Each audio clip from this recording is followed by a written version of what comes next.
우리 교재 볼게요. 9661페이지에 보시면 주의 권세에 대한 이상이 나오는데 앞부분에 4장과 5장의 내용은 뭐였냐면 주의 영광에 대한 이상이었죠. 그죠? 예. 여기에 이제 1이 주의 영광에 대한 뭐였어요? 이상이었죠. 자, 이게 4장에서부터 이제 5장이었는데, 자, 이 주가 마지막에 뭐로 끝났어요? 어린 양으로 끝났죠. 이게 이제 어디로 넘어가냐 하면요. 주의 권세에 대한 이상 이렇게 나옵니다. 그러니까 이게 6장에서부터 7장까지인데, 자, 여러분들 이렇게 정리를 할 수가 있어요. 우리가 마태, 마가, 누가, 요한복음, 특히 이제 마가복음이 메시아의 삼직 이후에 신분이 나오잖아요. 그러니까 메시아이시기 때문에 그분은 마리아와 요셉의 단순한 그런 나사렛에서 자란 그런 인물이 아니라 누구의 아들이다? 하나님의 아들인 거죠. 그러니까 하나님의 아들이기 때문에 그분이 낮아진다고 해서 그분이 하나님의 아들이 아닌 게 아니에요. 그러니까 낮아지는 것은 여러분들 뭐냐면 능력이에요. 그러니까 어린 양이 다 어린 양이라고 해서 하나님이 다 받아주는 게 아니에요. 누가 받아줘야 돼요. 그렇죠. 하나님께서 받아주셔야 지성소에서 제사장을 통해서 어린 양의 피가 합당한 제물이 되는 거지. 하나님이 노하면 그 바치러 왔던 제사장도 죽어요. 자, 그러면 마가복음에서 예수님의 죽으시는 내용이 높으심으로 가는 과정과 연관이 된다면 그분이 죽으시는 것이 일반적으로 사람들이 죽는, 그래서 제물이 되는 것하고는 성격이 같을까요? 다를까요? 질적으로 다른 거예요. 완전히 다른 거예요. 그래서 어떤 말씀을 할 수가 있냐면 주의 영광이 어린 양이시기 때문에 그가 뭘 가지고 있다. 이렇게 연결시키면 돼요. 이걸 처음에 보면 어린 양인데 무슨 권세가 이렇게 커? 이게 일단 질문이 되는데 앞에 복음서에서 나타난 그리스도가 이 지상에서 보여주신 내용들, 그야말로 계시해 주신 내용으로 봤을 때는 이제 직접 마가복음으로 들어가 보면 그분만 아버지의 뜻을 뭐 할 수 있는 순종할 수 있는 분이시기 때문에 그분이야말로 아버지와 함께 통치할 수 있는 뭘 가지고 계세요? 권세를 가지고 계세요. 십자가를 다 진다고 다 주의 제자가 되는 건 아니잖아요. 맞죠? 누가 인정해 주셔야 돼요. 그렇죠. 하나님이 인정해 주셔야 돼요. 그렇게 인정하실 수 있는 분이 한 사람밖에 없어요. 육신의 몸을 입은 자로는 누구밖에 없어요? 어린 양, 그렇죠. 예수 그리스도밖에 없어요. 그래서 예수 그리스도로 기도하고 예수 그리스도로 살고 예수 그리스도로 말미암지 않고는 우리가 하나님의 성도로서 절대로 살 수가 없는 겁니다. 그래서 연결을 좀 시키면은요, 어린 양이시기 때문에 아버지가 원하는 대로 다 순종하실 수 있고 따라가실 수 있는 분이기 때문에 그가 뭘 갖는다? 권세를 갖는다. 여러분, 이런 논리적 연결은요, 본문에 안 두면은 그냥 논리적 추론으로 만들게 돼요. 그래서 좀 신경을 쓰셔야 됩니다. 자, 그래서 그 어린 양 개념을 가지고요, 그게 약한 개념이 아니라는 겁니다. 아버지의 모든 뜻을 철저하게 순종하신 분. 예. 그럼 우리도 따라서 하면 되겠죠? 예? 안 되죠? 그야말로 여기서 목적은 뭐냐 하면 하나님의 성도라면 우리는 할 수 없지만 아버지께서는 다 하실 수 있는 거죠. 그리스도와 함께한 자라면 이미 우리의 행위와 상관없이 누구와 더불어? 어린 양 그리스도와 더불어 하나님과 함께 뭐 하고 있는 거죠? 통치하고 있고 다스리고 있는 거죠. 자, 그걸 염두에 두시고요. 6절로 가볼게요. 만물을 주관하는 권세, 이렇게 나타납니다. 그래서 여러분 여기 보면 인을 떼는 내용이 나타납니다. 그러면 인을 떼기에 합당한 자니까 본인이 뭐 해야 하는 거예요? 이제부터 자, 볼래? 이러면서 내가 얼마나 능력을 가졌는지 내가 보여주겠다. 그 인을 떼는 거죠. 누구 능력을 보여주기 위해서? 어린 양의 능력. 동시에 그것은 누구의 능력입니까? 하나님의 능력을 보여주는 겁니다. 자, 첫 번째 6장 1절. 첫째 인을 떼어 흰 말 탄 자가 면류관을 받아 거듭 이기려고 합니다. 자, 승리와 연관이 되죠. 자, 내가 보면 어린 양이 7인 중에 하나를 떼시는 그때에 내가 들으니 네 생물 중에 하나가 우레 소리 같이 말하되 오라 하기로 내가 이에 보니 흰 말이 있는데 그 탄 자가 활을 가졌고 면류관을 받고 그 왕이 되는 거죠. 예, 왕이 되고 통치자가 되는 겁니다. 나가서 뭐예요? 이기고 또 이기려 하더라. 그러니까 싸움만 시작하면 다 이길 그런 군대로 소개를 하고 있습니다.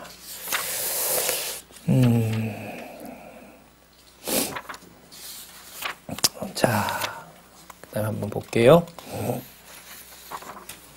그 다음 둘째인이죠. 둘째인은 여러분들 좀 주목을 해 보시기 바랍니다. 둘째인을 떼실 때 내가 들으니 둘째 생물이 말하되 오라 하더니 자, 이에 붉은 다른 말이 나오더라. 그 탄자가 허락을 받아 땅에서 뭘 제하여 버려요? 화평을 뭐 해요? 서로 뭐 하게 하고? 또 뭐예요? 그러면 여러분 세상에 화평이 없어지고 서로 사륙이 생기는 거 누구의 권세예요? 네. 그리스도 주 여호와 하나님 주 예수 그리스도의 권세인 거죠. 네. 이럴 때 누구만 탁 살려주면 좋아요? 누구는 놔두고 성도는 놔두고 네, 서로 죽이게 하면 얼마나 좋아요. 그런 능력도 없으신 분이 아닐 텐데 그러면 여러분 무슨 내용이 필요 없냐면요. 어린 양이라는 게 필요가 없어져요. 아까 어린 양은 뭐라 그랬었죠?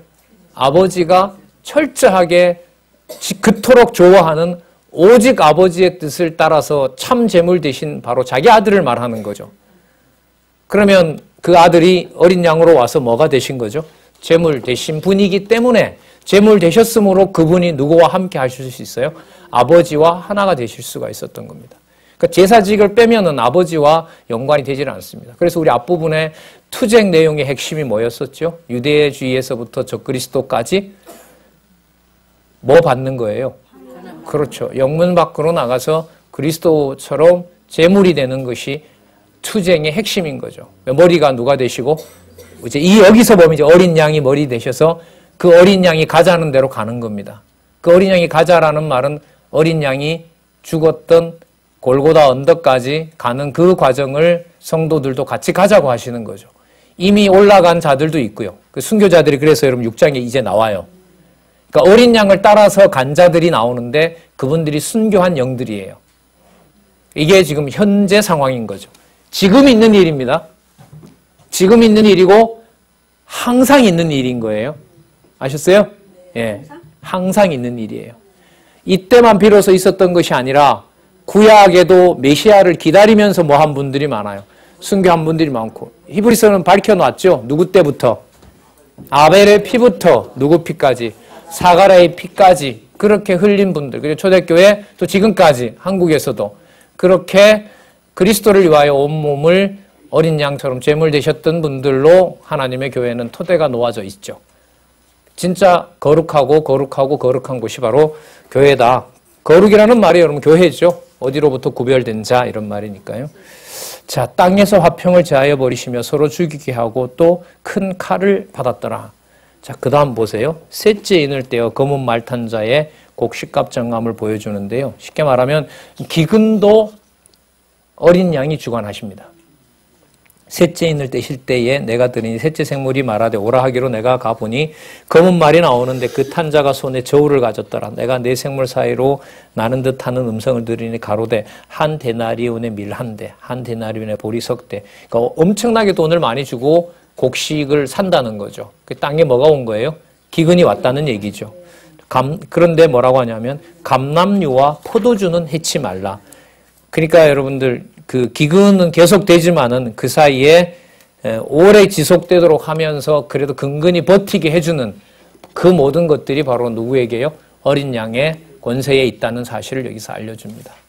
자, 그러니까 여러분들 규모로 보면 어마어마한 인을 뗄 때마다 하늘의 군사가 나타나는데요. 나타나는데 가만 보면 이게 우리가 생각하는 대로 세상을 다 좋게 하는 그런 의미는 아니죠. 맞죠? 그럼 세상에 나타났던 많은 여러분 비참한 역사라는 것도 우리로 봤을 때는 기독교 세계관으로 보면 바로 누가 주관해 가신다는 사실을 알려주는 거죠. 그렇죠. 여호와께서 주관해 가신다는 사실을 알려주는 거죠. 이런 주 예수 그리스도의 능력이 성경을 통해서 믿어지도록 해서 하나님의 승리는 본래부터 보장되어 있는 것이다라고 성도들에게 믿음을 주시도록 하시겠죠. 자, 그 다음에요. 넷째 인을 보면 9666페이지 보시면 청황색 말인데 뭐와 뭐의 권세를 줘요? 그러니까 그리스도가 뭘 가지고 계시냐면 사망과 그 권세를 쥐고 있어요. 그러니까 죽일 자 죽이고 살릴 자 살리는 권한이 누구에게? 바로 이 어린 양에게 있는 거죠. 어린 양에게 있는 거예요. 그러니까 여러분 어린 양의 이미지를 우리가 하나님 중심으로 빨리 옮겨놔야 돼요. 아버지의 모든 것을 철저하게 자기 의지 하나도 없이 다 따라가신 분. 그분은 지상에서 육신의 몸을 입고 누구밖에 안 계시다? 그리스도밖에 없다. 그러니까 여러분 우리가 그리스도를 본받아 함부로 말해서는 안 돼요. 좀 걸러야 돼요. 진짜 여호와께서 보증해 주지 않으면 아무것도 할 수가 없다는 것을. 자, 넷째 인을 떼실 때에 내가 넷째 생물의 음성을 들으니 가로되 오라 하기로 내가 보매 청황색 말이 나오는데 그 탄자의 이름이 뭐라 그러죠? 사망이니 음부가 그 뒤를 따르리라. 죽이고 음부는 무덤이에요. 죽여서 무덤으로 떨어뜨리는 능력을, 보내는 능력을 넷째 인을 떼니까 청황색 말이 가지고 있는 거죠. 자, 그 뒤를 따르 저가 땅 4분의 1의 권세를 얻어 검과 흉년과 사망과 땅의 짐승으로 뭐 하더라? 죽이더라. 우리나라가 3분의 1 인구가 죽은 적은 글쎄 6.25 때 우리가 300만이 죽었거든요. 한 4분의 1 되죠, 사실. 유럽의 흑사병은 유럽 인구 3분의 1이 죽거든요. 동서 유럽이 그렇게 다 죽어요. 몇십 년 만에요. 자, 어쨌든 간에 이 지상에 나타났던 모든 무서운 일들의 주관자가 바로 누구다? 어린 양 그리스도다. 주이시다. 이걸 염두에 두시고요. 여러분, 이제 여기에서 하나님께서는 그 그리스도를 통해서 메시아를 통해서 보여주는 능력으로 보면 엄청난 능력이지만 이러한 재난과 사망 속에 누가 들어있어요? 누가 들어있어요? 하나님의 백성이 들어있거든요. 그 가운데 이걸 이제 순교자들이 보다 못해서 간언을 해요. 그게 여러분들 6장 9절에서부터 17절까지 무엇과 무엇을 주관한다? 그 때를 내가 주관할 거니까 너네들은 그냥 쉬게 했으니까 가만히 있어라 이렇게 얘기를 해요. 자, 볼게요. 다섯째 인을 이제 뗍니다. 다섯째 인을 떼실 때에 내가 보니 하나님의 말씀과 저희의 가진 증거를 인하여 무엇을 당한? 죽임을 당한 영혼들이 제단 아래에 있어요. 자, 이제 네 가지 인을 떼는데 여기 얼마나 무서워요. 그죠? 아까 몇 분의 몇을 다 죽였다 그랬죠? 그러니까 그 광경을 딱 봤을 때 요한도 놀랐을 것이고 그 광경을 또 누가 봤냐면 지금 여기 죽임을 당한 영혼들도 본 거예요. 그게 다섯 번째 인을 떼려고 하니까 나서는 거죠. 아까 누가 있다 그랬죠? 그 사이에? 하나님의 백성들이 그 사이에 있단 말이에요. 큰 소리로 불러가로되 거룩하고 참되신 대주제여 땅에 거하는 자들을 심판하여 우리 피를 신원하여 주지 아니하시기를 어느 때까지 하시려나이까. 얼마나 그러면 우리도 억울하게 죽었는데 그 원수 갚는 걸 하나님 언제까지 이런 능력을 가지고 있으면서 참으시겠습니까? 저런 능력으로 우리를 죽였던 자들의 죄를 물어서 그들을 심판해 주십시오. 왜? 자기들도 죽었지만 하나님의 교회가 너무 고통스럽잖아요. 그죠? 자, 뭐라고 대답하시는지 보세요. 11절에. 각각 저희에게 뭘 줘요? 흰 두루마기를 주시며 가라사대 아직 잠시 동안 쉬되 저희 동무종들과 형제들도 자기처럼 죽임을 받아 그 수가 뭐하기까지? 차기까지 하라 하시더라. 내가 할 일이 남아있으니까 너네들 가만히 있어라 이거죠. 흰 두루마기 준 것은 여러분들 그리스도로 보면 세마포를 싸서 안식일이니까 쉬었다. 사역과 연관된 내용 나오죠. 맞죠?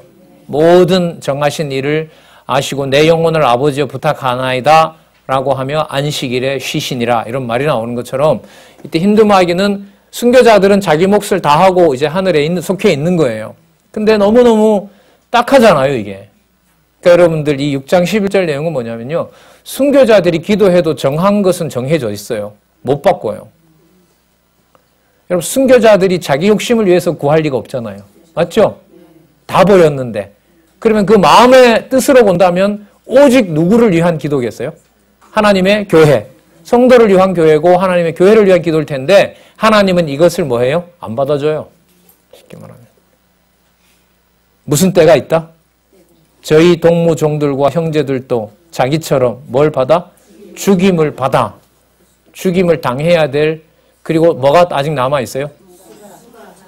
그러면 어떻게 돼야 되겠어요? 여러분, 죽이는 걸 자살할 수는 없잖아요. 그럼 누가 더 득세해서 죽여줘야 돼요? 용과 짐승과 거짓 왕들이 계속해서 나타나서 누구를 더 숫자를 채워줘야 돼요? 예. 이걸 진짜 하나님께서 하시는 게 맞을까요? 성도의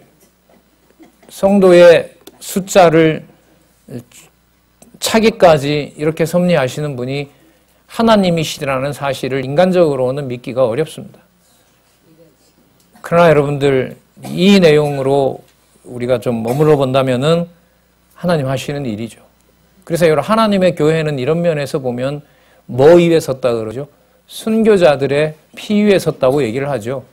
피 흘림이 없는 하나님의 교회는 선 적이 없거든요. 그래서 우리나라가 당장 그렇고요. 우리는 한 3, 40분만 타고 나가면 곳곳이 기독교 유적지입니다. 이제 뭐 동탄 쪽으로 더 났으니까 알겠지만요. 저기 천안에서부터 동탄 일대 반경 한 3, 40km 강화도까지 넣으면은요. 수백 개의 유골이 묻혀 있는 곳입니다. 초대교회에 대원군에게 죽고 또 공산군에게 죽고 일제에 의해서 죽고 그런 교회들이 바로 한국교회이기 때문에 진짜 한국교회가 지금 현재 이렇게 부패하고 있다. 진짜 벌받아 인간적으로 봐도 마땅한 일이라고 봐요. 그 사이에 여러분들과 저희들은 성경신학으로 올바른 안내를 받고 있다는 거죠. 예. 자, 다섯째 인, 이 무서운 인을 떼기에 합당한 사역 앞에 이 순교자들의 기도가 응답됐다고 하는데 그 응답된 내용은 뭐냐면 그 수가 뭐 해야 된다? 찬다. 찾아야 된다. 그 시기와 천체를 주관함을 얘기를 합니다. 그래서 제일 나중에 여러분들 요한계시록이 22장이잖아요. 22장이잖아요. 그리고 22장의 11절에 가면 이 내용과 연관된 답이 하나 나와요. 그러니까 아까 누구 숫자가 차야 된다 그랬죠? 순교자의 수가 차야 된다 그랬죠. 그러면은 악한 자는 더 뭐 해야 돼요? 악행을 해야 되고 죽을 자는 더 죽어야 돼요. 이게 여러분들 승리의 내용의 아주 중요한 부분을 차지하고 있어요. 아까 5장에서부터 등장하는 누구 이미지와 어린 양의 이미지와. 자, 22장 11절 한번 먼저 보고 갈까요?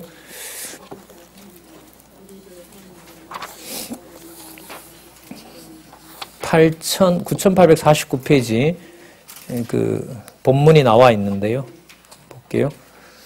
불의를 하는 자는 그대로 뭐하고 불의를 하고 더러운 자는 그대로 더럽고 그 이 짓을 해줘야 의로운 자는 더 뭐가 되고 의를 행하게 되고 거룩한 자는 또 더 뭐하게 돼요? 더 거룩하게 된다 이 말이죠. 자, 그리고 땅과 하늘에 큰 진노가 임하게 하는 능력을 보여주는데요. 9670페이지 이제 여섯째 인을 뗍니다. 여섯째 인을 떼는 내용이 나타납니다.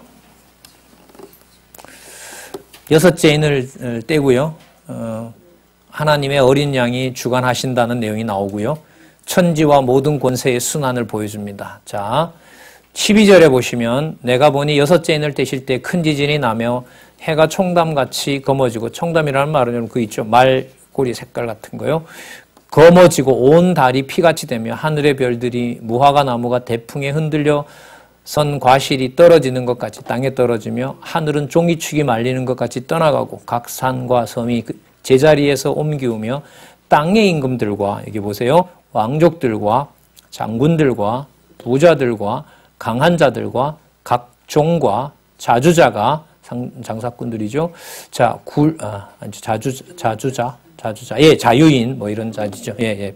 그 다음에 굴과 산 바위 틈에 숨어 산과 바위에게 이르되 우리 위에 떨어져 잘 보세요. 보좌에 앉으신 이의 낮에서와 어린 양의 진노에서 우리를 가리우라. 그럼 여러분들 이는 어린 양이 떼지만 거기에 보여주는 능력은 누구의 능력이기도 해요? 보좌에 앉으신 하나님의 능력이기도 하죠. 이게 분리가 안 된다 이 말이에요.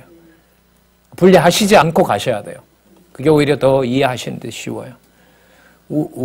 진노에서 우리를 가리우라. 그들의 진노의 큰 날이 이르렀으니 누가 능히 서리요.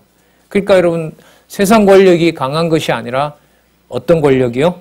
보좌에 앉으신 이와 어린 양의 권세가 훨씬 더 크다. 이것을 여기서 알려주고 있는 거죠.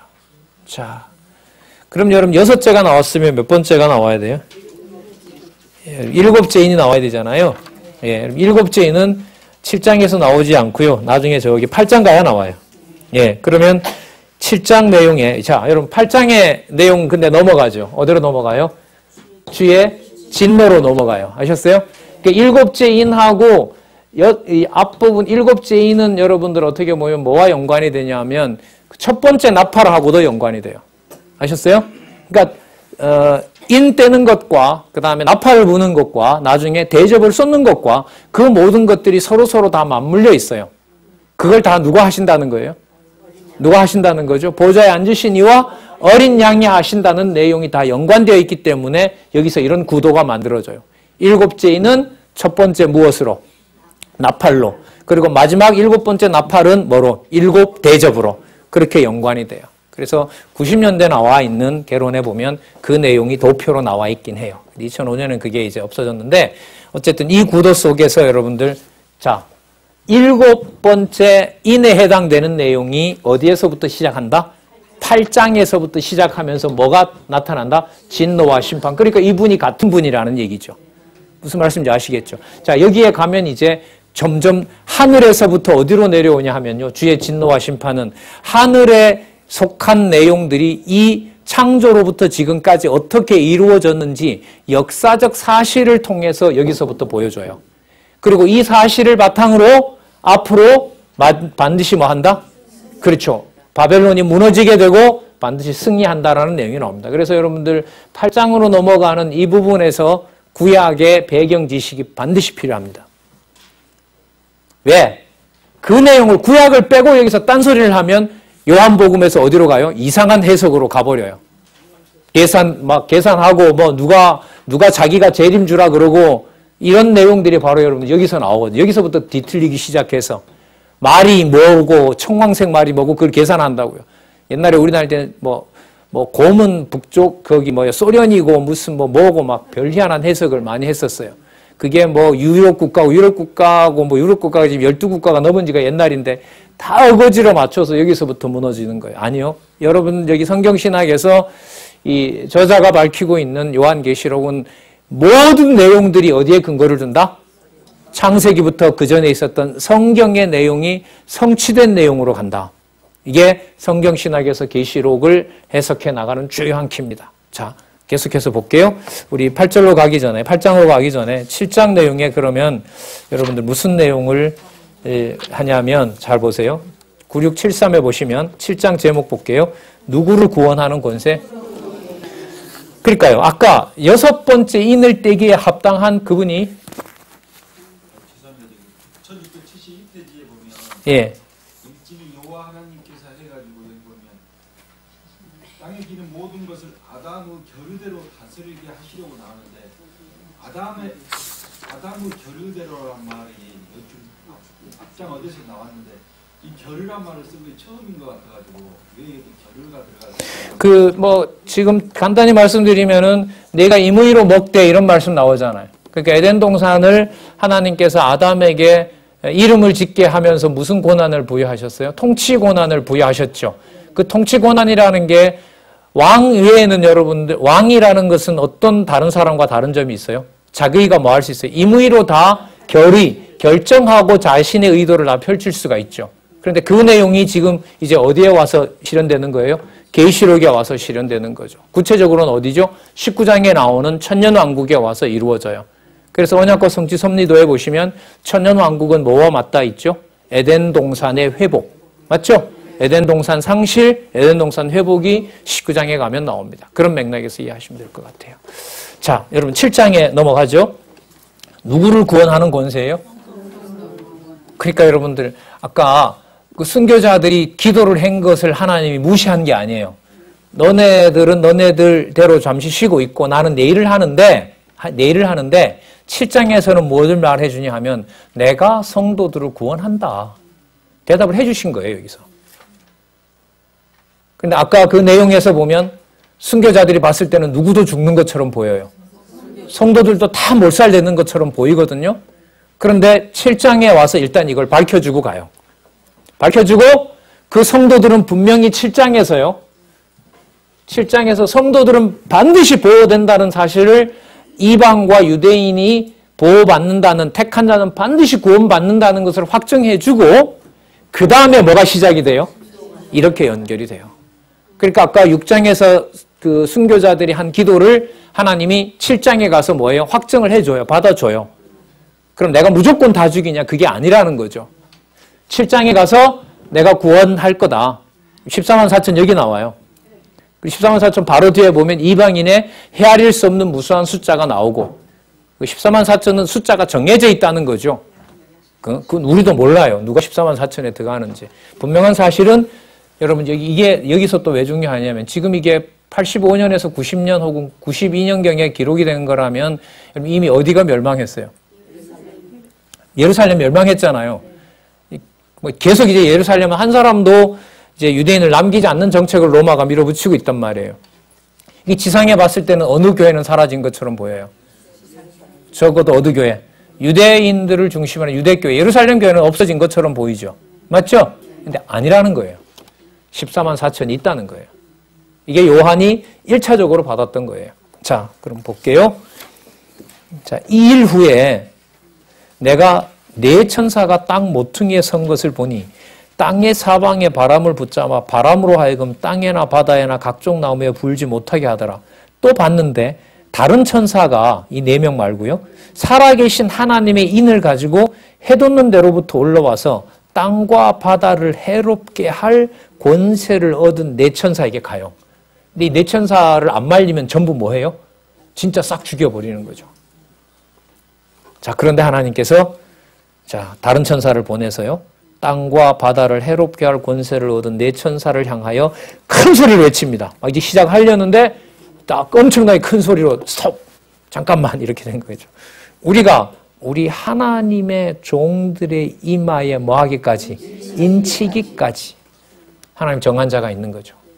하나님의 종들의 이마에 인치기까지 땅이나 바다나 나무나 뭐 하지 말라? 하지 말라. 그 순교자들의 기도를 여기서 보호하고 있는 거죠. 예. 누구 방식대로 하신다는 거죠? 하나님 방식대로요. 그 다음에 그래서 이마에 입 맞은 자를 얘기하고요. 나중에 이 짐승과 용도 나타나가지고 하는 짓이 뭐냐면 인을 줘요. 똑같이 아까 한다 그랬잖아요. 누구처럼? 어린 양의 권세처럼 똑같이 하는 거예요. 그러니까 여러분 이 지상에서요. 교회를 대적하는 가장 교회처럼 보이는 거짓 대상이 바로 뭐냐면 교회예요. 거짓 교회예요. 그러니까 적그리스도를 가장 그리스도처럼 흉내내는 곳이 여러분들 뭐냐면 적그리스도라고 보시면 돼요. 그 중세시대는 로마 카톨릭이라고 했고요. 지금은요. 곳곳에 있죠. 곳곳에. 그러니까 그리스도처럼 행세하려고 하는 형태들이 많이 나타나게 됩니다. 로마 시대 때부터 시작해서 지금까지 계속해서 나타납니다. 그걸 나중에 이제 그리스도가 제실 마시면서 다 정리하시겠죠. 아직 엄청나게 큰 게 남아있어요. 유대인이 만들어낼 거짓 그 교회, 이거는 어마어마하죠. 유대인 나라가 여러분 저기 어쨌든 무너지거든요. 유대 중심의 나라가. 그 다음에 여러분들 유대가 복음을 받아들여요. 이방인의 때가 끝나면 누가 받아들여요? 유대인이 받아들이죠. 받아들이면서 여러분 거기서는 뭔 일이 벌어지냐면 이제까지 없었던 가장 진짜 교회 같은 가짜 메시아가 거기서 행세를 해요. 그게 남아있어요. 어쨌든 문이 열리거든요. 북한에 있는 성도들은 본인들이 선교해야 될 몫이라고 여기고 있죠. 왜? 진짜 우리가 동방의 예루살렘이 우리였기 때문에 하나님 우리를 살려둔 것은 예루살렘 복음을 위해서. 사실 우리는 작년 10월에 이미 이천부가 진리의 말씀으로 이렇게 확증된 성경신학을 우리가 전달된 사건을 우리가 알고 있습니다만은 아직까지 뭐 이러저런 보고는 우리가 듣지는 못하네요. 뭐 아직도 소통이 자유롭지는 않으니까 이스라엘이라는 나라에서는요. 자, 볼게요. 7장 4절에서부터 8절에 보시면 이마에 인을 맞은 누구의 지파요? 예, 여러분 지금 이 당시로 보면 이스라엘은 이 지구상에 존재한다 안 한다? 안 한다. 그럼 교회 끝난 거 아니에요? 그런데 그런 말 하면 돼요 안 돼요? 안 되죠. 사도 요한이 이런 말 하면 안 돼요. 남겨놨어요. 남아있어요. 거기는. 언제 어디에 있는 누구일지 그건 우리 소관은 아니에요. 때를 얻든지 못 얻든지 전하기만 하면 돼요. 자, 내가 입맞은 자의 수를 들으니 이스라엘 자손의 각 지파 중에서 입맞은 자들이 14만 4천이니 그죠? 예, 그 여러분들이 세설에 보면 하나, 둘, 셋, 넷, 다섯 번째 줄에 보면 여기 14만 4천은 이스라엘 자손 가운데 구속을 받아 인지심을 받은 자들의 총수를 상징하는 겁니다. 정해져 있는 12지파에 정해져 있는 하나님의 백성인 겁니다. 아셨어요? 예, 14만 4천입니다. 우리는 그게 누구다라고 넘버를 매길 수 있어요, 없어요? 근데 지금 신천지가 이 넘버를 매기잖아요. 그 14만 4천 넘었대요. 넘었어요. 그러니까 교리를 바꿔버렸어요. 어떻게 바꾸냐면 그 중에서 열심히 하는 사람만 14만 4천에 들어간다는 거예요. 그러니까 뭐하고 똑같아요? 열심히 해야 천국 간다는 거하고 똑같아요, 결국은. 그래 열심히 하려면 뭐 해야 돼요? 돈 들이고 시간 들이고 더 열심히 맹충성을 해야죠. 이거 그러니까 사이비인 거죠. 이렇게 보면. 근데 여러분 그 사람들만 그래요? 일반 교회도. 구원받았지만 뭘 해야? 열심히 해야 천국에 가서 좋은 상급받. 똑같은 거죠. 똑같은 거예요. 자, 여러분들 거기 보면요. 5절에 보면 여러분 누구 이름부터 나오죠? 유다지파 나오죠. 그죠? 그래서 여러분 쭉 나오는데요. 눈여겨볼게 7절에 가시면 시므온 지파 중에 1만 2천이요. 그 다음에 어느 지파가 나와요? 레위는 12지파에 들어가요? 안 들어가요? 안 들어가요. 뭔가 좀 달라졌어요. 이게. 예. 글쎄요. 뭐 굳이 여기다 많은 시간을 보내고 싶진 않은데 어쨌든 확인을 하고 넘어가죠. 레위 지파가 12지파 속에 들어가 있는 거죠. 분명한 사실은 뭐냐면 레위는 더 이상 뭐가 아니에요? 대제사장이 아니거든. 아니에요. 대제사장 지파는 우리가 히브리서에서 이미 살펴봤잖아요. 대제사장이든 모세든 간에 전부 다 주의 사환으로 봉사했고 올 것에 대한 뭐예요? 개혁될 때까지 그림자였던 것이 나타났었죠? 그죠? 그러니까 레위도 뭐일 뿐이에요? 메시아를 기다리던 한 성도일 뿐이에요. 어쨌든 레위가 들어가 있고요. 마지막에 베냐민 중에 입맞은 자가 1만 2천이라 나오는데 여러분 이 레위가 들어갔으면 어느 지파는 빠져야 되잖아요. 여러분 8절에 한번 보세요. 스불론 지파 중에 1만 2천이요. 무슨 지파? 그러니까 여러분들 이제 레위가 들어오면 13지파 되잖아요. 근데 요셉 지파는 둘이었죠 원래. 누구와 누구였어요? 에브라임과 므낫세죠. 므낫세가 굉장히 큰 땅을 가지고 있어요. 오른쪽에도 있고 왼쪽에도 있는 그 므낫세가 이렇게 요단강 동편에도 있고 서편에도 있거든요. 근데 여기서 합쳐버렸어요. 누구 지파로? 요셉 지파로 바꿔버렸고요. 그래도 어느 지파가 하나 빠져야 되거든요. 여러분들 누구죠? 그 사사 중에 싸움 잘했던 삼손 있죠. 예, 삼손 어느 지파인 줄 아세요? 단지파죠? 단지파가 이게 빠져 있어요. 그게 뭔지 막 연구들 하고 해요. 그래서 저는 알아보고 싶어요. 뭐 여러 일들이 있어요. 보면 왜냐하면 여러분이 이 삼손이 지파하고요. 이게 사사기에 보면요. 사사기에 보면 단지파가 제일 우상 숭배를 많이 해요. 그러니까 제일 먼저 무너져요. 이게 단지파가. 근데 그게 여러분들 여기서 뺀 근거다 이렇게는 확증은 못해요. 네, 자. 근데 여러분들 이 내용이 나오기 전에 가장 먼저 우상 숭배했던 곳이 여러분들 그 사사기 18장에 가면 단지파가 우상 숭배하고 뭐 만들고 막 그러죠. 기억 안 나요? 네, 단지파의 삼손만 기억하시지 말고 그 18장에 넘어가면 왕이 없으므로 자기 소견에 옳은 대로 행하였더라 했을 때 그때 가담하는 자들이 누구냐면 단지파예요. 근데 이게 그 근거가 뺀 근거가 된다 이렇게는 말은 못해요. 근데 여러분 이거 오기 전에 여기 오기 전에 구약에 보면 또 뭐가 있냐면요. 12지파를 또 한 번 언급한 데가 있어요. 그게 어디냐면 에스겔 48장에 가면 그리고 흩었다 뭐 하는데 모으심에 보면 나오는데 거기엔 또 단이 들어가 있어요. 그래서 이걸 인위적으로 어떻게 정리를 해서 이렇게 하기는 일단 힘들어요. 자, 어쨌든 분명한 것은 하나님 기준으로 봤을 때 단지파 자리에 레위지파가 들어가고 거기에 뭐예요? 14만 4천이라는 하나님의 정한 수가 있다. 따라서 예루살렘은 망했지만 예루살렘 교회가 망한 것은 아니다. 남겨놨다. 그 숫자가 있다는 거죠. 아까 그랬죠? 총수를 상징한다. 이거 여러분들 중요합니다. 총수를 상징하는 거죠. 그러니까 총수를 상징하는 거예요. 예. 자, 다행이에요. 그렇죠. 총수가 정해져 있다는 걸 계시하는 상징으로 말씀을 하고 있는 겁니다. 저는 동의합니다, 이게. 자, 어쨌든 이렇게 막 나가는 해석을 뭐 경계하기 위해서가 아니라 그런 개념으로 봐야지 아니면은 정리를 할 수가 없습니다. 자, 그 다음에 여러분들 누구의 무리가 따라 나오죠? 이방인 무리가 나옵니다. 자, 이 일 후에 내가 보니 여기 또 나와요, 보세요. 각 나라와 족속과 백성과 방언에서 여러분 이 각 나라와 족속과 백성과 방언이라는 내용은 나중에 여러분들이 용과 짐승도 이걸 다 거머쥐려고 해요. 그러니까 누가 한 것처럼 통치하려고 해요? 어린 양이 통치하려고 한 것처럼 자기도 자기 숫자 만들어내려고 66 갖다가 찍어주려고 하는 거죠. 입맞게 하려고. 자, 이 일 후에 내가 보니 그리고요. 각 나라와 족속과 백성과 방언에서 아무라도 능히 셀 수 없는 어떤 무리, 큰 무리가 무엇을 입고? 아까 이거 누구 입었던 옷이죠? 아까 순교자들이 입었던 거죠. 그러니까 같은 성도라는 거죠. 흰 옷을 입고 손에 종려가지를, 여러분 이 종려가지 누가 들었죠? 예수님이 예루살렘으로 입성할 때 막 호산나 메시아 오신다 이렇게 하셨던 거죠. 자, 종려가지를 들고 보좌 앞과 누구 앞에 서서? 어린 양 앞에 서서 큰 소리로 외쳐 가로되, 자, 구원하심이 보좌에 앉으신 우리 하나님과 누구에게? 어린 양에게 있도다. 그러면 여러분 주의 영광과 권세 아까 6장에서도 확인했고 지금 7장에서도 확인한 것처럼 누구에게 있다? 보좌에 앉으신 하나님과 어린 양에게 있음. 분리된다 안 된다? 안 된다. 안 되는 증거가 뭐냐면 성도들이 진리 안에서 사귀는데 존재해요. 거기서 머리 대려고 하면 안 되죠. 어리석은 짓이죠.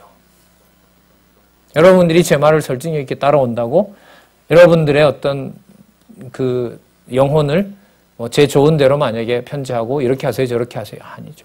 이렇게 할 수가 없어요. 겁나서도 못해요. 어떻게 건드려요 함부로 이런 교회를. 그냥 얻으나 못 얻으나 자기에게 주어진 그게 공부든 일이든 간에 성실하게 할 뿐인 거죠.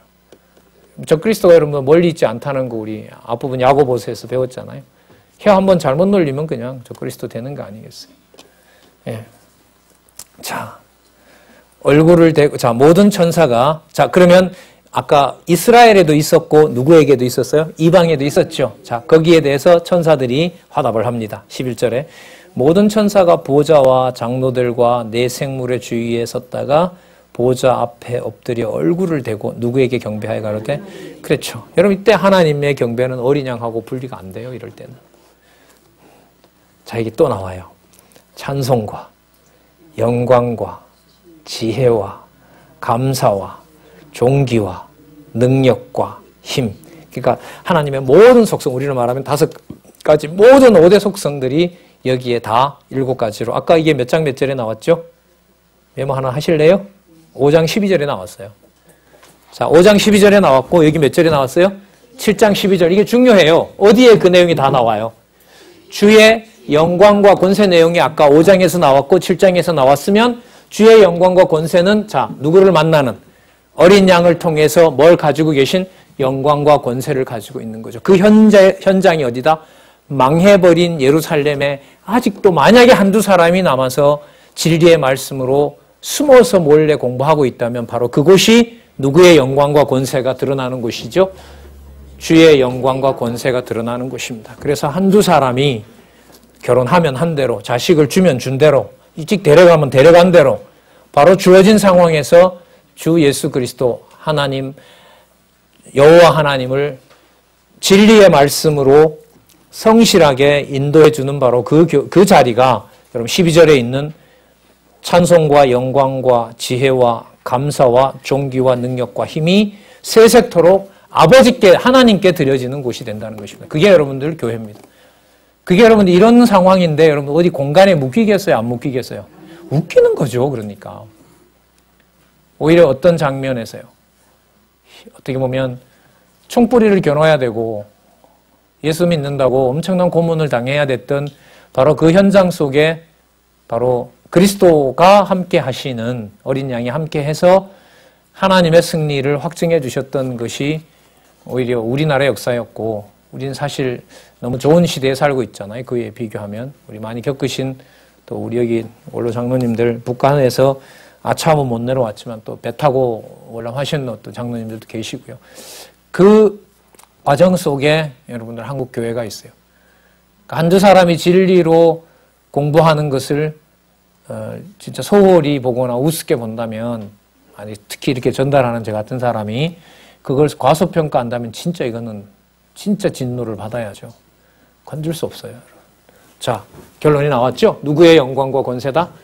자, 5장의 앞부분 5장에 또 나왔었고 7장의 결론을 딱 맺어버리잖아요. 그죠? 그게 어디다? 교회입니다. 교회예요. 죽을 만한 거고 당할 만한 거고 이 진리가 진리되도록 하기 위해서 하나님이 약속한 바입니다. 자, 그리고 이 환란을 누가 견디게 해주실까요? 그러면 이 권세를 가지고 계신 그렇죠. 주께서 자 이제 한 단말로요. 주께서 견디게 해주신다는 내용이 여러분 그 다음에 나와요. 7장 13절에서 17절 한번 볼게요. 어디에서 큰 환란에서 나오는 흰옷 입은 자들에게 위로를 약속합니다. 장로 중에 하나가 응답하여 내게 이르되 이 흰옷 입은 자들이 누구며 어디서 왔느냐? 내가 가로되 내 주여 제가 알 수 없습니다. 당신이 알지 않겠습니까? 하니 그가 나더러 이르되 이는 보세요. 어디에서? 큰 환란에서 나오는 자들인데 어린 양의 피에 그 옷을 씻어 뭐 되었다? 희게 되었는데. 그러니까 아까 모든 영광을 누구에게 돌렸기 때문에 어린 양에게 돌렸기 때문에 어린 양으로 말미암아 나오는 자들밖에 없죠. 그러니까 환란을 당한다고 동시에 그게 어린 양이 씻어주는 건 아닙니다. 어린 양이 통치해 주셔야 가능한 거죠. 15절에 그들이 큰 환란에서 나오는 자들이 어디 앞에 있고 하나님의 보좌 앞에 있고 또 그의 성전에서 보세요.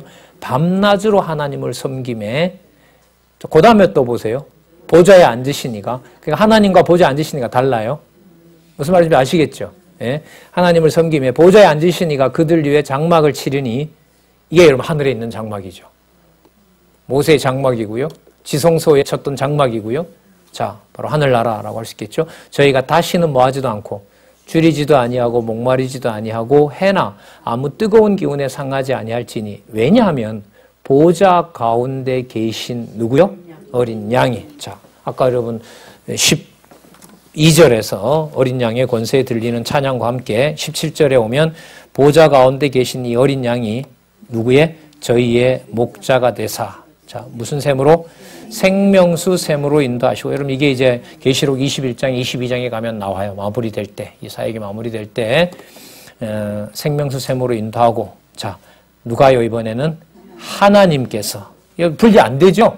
예, 분리 안 됩니다. 하나님께서 저희 눈에 모든 눈물을 씻어 주실 것입니다. 그러니까 여러분 우리 입에서 나오는 그 하나님 여호와와 예수 그리스도라고 하는 개념이 우리가 두 낱말을 쓴다 해서 두 가지가 아니라 그걸 성령께서 보증을 해줄 때는 그 고백이 뭐가 돼요? 떨어지지 않고 하나가 되는 거예요. 주 예수 그리스도의 은혜와 하나님의 사랑과 성령의 교통하심이라는 것을 내가 억지로 그걸 머릿속에서 하나로 만드는 것이 아니라 그런 고백을 누가 하나로 만들어주세요? 성령께서. 맞죠? 여러분 지금 이 내용을 누가 누구에게 보여주는 거죠? 하나님께서 아들로 말씀하신 것을 천사를 통하여 사도 요한에게 뭐하게 합니까? 보여주게 하고 뭐하게 해요? 고백하도록 하잖아요. 고백할 때 누구와 누구를 고백하게 해요? 하나님 아버지와 여호와 하나님과 또 예수 그리스도를 어린 양의 피를 고백하게 하잖아요. 그러니까 그 각각 성부, 성자, 성령이라는 이 위를 누가 하나로 만들어 준다는 거예요. 성령께서 이렇게 되죠. 성령께서. 삼위일체를 머릿속으로 이렇게 정리하는 이런 개념이 아니에요. 성경은 근본적인 출발이 삼위 하나님이 이 숫자도 하나지만 함께 하나님으로서 존재하시는 영원하신 하나님이다라는 고백을 누가 그것을 만들어 주신다? 성령께서 만들어 주신다. 이걸 지금 보여주잖아요, 여기서. 2장 중에 보여주고 성령이 귀 있는 자는 성령이 교회들에게 들을지어다. 귀 있는 자는 들을지어다. 이런 말씀들을 해주고 있잖아요. 자, 그런데요. 하나님께서 저희 눈에서 모든 눈물을 씻어주시는 방식이 우리가 원하는 방식대로 할까요? 그렇지 않을까요? 예? 그러니까 여기 보면 주체가 누구의 영광과 권세예요? 주의 영광과 권세이기 때문에 진노와 심판도 누구 방법대로 하시겠어요? 그렇죠. 주의 방법대로 해요. 아까 그러니까 누구 기도가 얼핏 나왔었어요. 순교자들이 그렇죠. 기도한 것도 그것이 순교자의 방식이 아니라 누구 방식대로 시기와 방법을 누가요? 하나님이 조절하시는 거예요. 주께서 하시는 거죠. 그러니까 요한계시록을 우리가 배웠을 때 주께서 주님 이렇게 했을 때는 우리 머릿속에 적어도 요한계시록의 그림을 그리면서 그 호칭들이 고백으로 드러났으면 좋겠어요. 막연하게 주님 이러면 그냥 막연한 그것이 아니라 모든 것을 환난 가운데서 반드시 정한 자기 백성을 어떻게 하시는 보호하시는 바로 그러한 분 그렇게 정리를 하시면 좋겠습니다. 예, 우리 어떻게 그러면 인간의 방식과 인간이 원하는 대로가 아닌 주의 영광과 주의 권세로서 당신께서 이제 진노하시고 심판하시는지 그러니까 아까 어린 양이 나타났으니까 어린 양처럼 행세하는 적그리스도를 이제 뭐예요? 싹 불려내야 되잖아요. 왜냐하면 교회를 이제 마감해야 되니까. 그러니까 숨어있던 심판받아야 될 것들 다 불러내요. 다 불러낸 여러분들 전체가 뭐냐면 666이라고 보시면 돼요. 그러니까 하나님의 교회를 여러분들 훼손시키려고 했던 모든 실체들을 지금부터 싹 불러내요. 다 알려줘요. 구약에서부터 시작해서. 그 내용이 이제 8장에서부터 시작해서 자, 우리 1장 19절에 얘기했던 대로 이제 넘어가죠. 자, 본 것과 이제 있는 일과 자, 하나 뭐 남아 있었죠? 장차 될 일이 8장에서부터 시작이 돼요. 어떤 분이? 이런 분이. 아셨어요? 예, 그래서 내용으로는 7째 인으로 넘어가고요. 첫 번째 나팔로 넘어가요. 예, 희한하게 맞춰 있죠. 이 요한계시록. 요한계시록은 부분 떼서 하면 안 돼요. 절대 큰일 납니다. 진짜. 예, 우리 식사하시고요. 1시 반에 뵙도록 하겠습니다.